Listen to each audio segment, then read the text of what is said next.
السلام علیکم ورحمۃ اللہ وبرکاتہ۔ ناظرین، ہمارے ہاں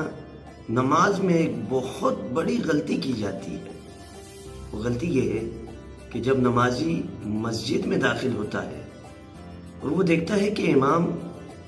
رکوع میں جا چکا ہے، وہ جلدی جلدی بھاگ کر مسجد کے تقدس کو پامال کرتے ہوئے، گناہگار ہوتے ہوئے، معذرت کے ساتھ مسجد کے تقدس کو پامال کرتے ہوئے،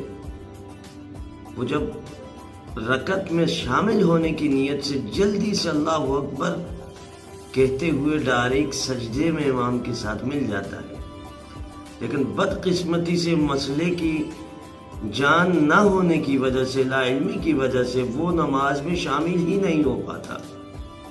وہ یوں ہی امام کے ساتھ اٹھتا بیٹھتا گھر چلے جاتا، نماز تو ہوئی نہیں۔ کیوں کہ اللہ اکبر تکبیر تحریمہ کہہ دی، نماز کے فرائض تو آپ سے ادا ہوئی نہیں۔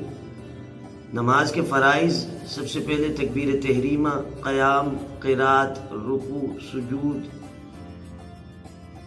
سمجھے؟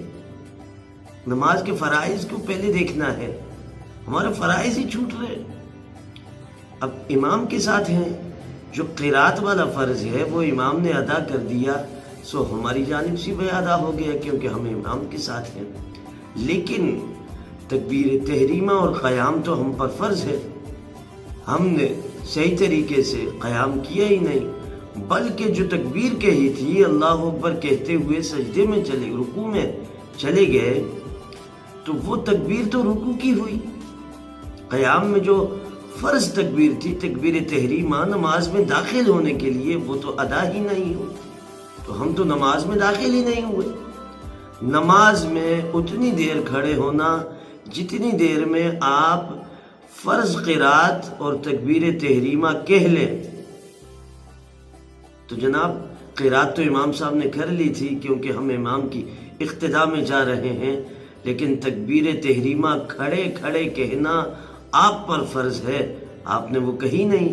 بلکہ ڈائریکٹ رکوع میں پہنچ گئے، تو آپ تو نماز میں داخل ہی نہیں ہوئے، رکعت کو پانے کے چکر میں آپ نماز میں ہی نہیں داخل ہوئے، مسجد کا تقدس الگ سے پامال ہوا۔ اس بات کا خیال کیجئے گا،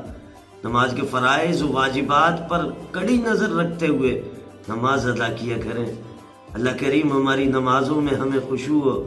خضوع کی لازوال دولت عطا فرمائے، اور وجہ یہی ہے کہ ہم نمازیں پڑھتے ہیں، رکوع و سجود، قیام و قرات کرتے ہیں، لیکن ہماری نمازیں ہمارے لیے نفع بخش نہیں ہوتی، ہماری نمازیں ہمیں گناہوں سے بچنے میں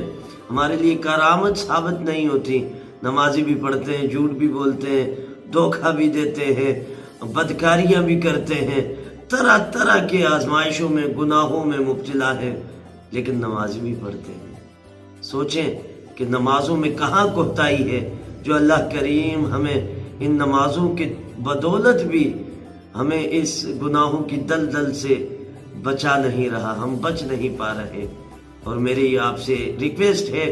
کہ اپنے فیڈ بیک سے بھی آگاہ کیا کریں، اس میرے پیغام کو دیگر مسلمانوں تک پہنچانے کا ذریعہ بھی بنے، ثواب جاریہ بھی حاصل کریں، اور فیڈ بیک بھی دیں، بیل آئیکن کو پریس کریں، میرے چینل کو سبسکرائب کریں تاکہ نئے آنے والے نوٹیفیکیشن کا جلد از جلد آپ کو خبر بھی ہو سکے، اور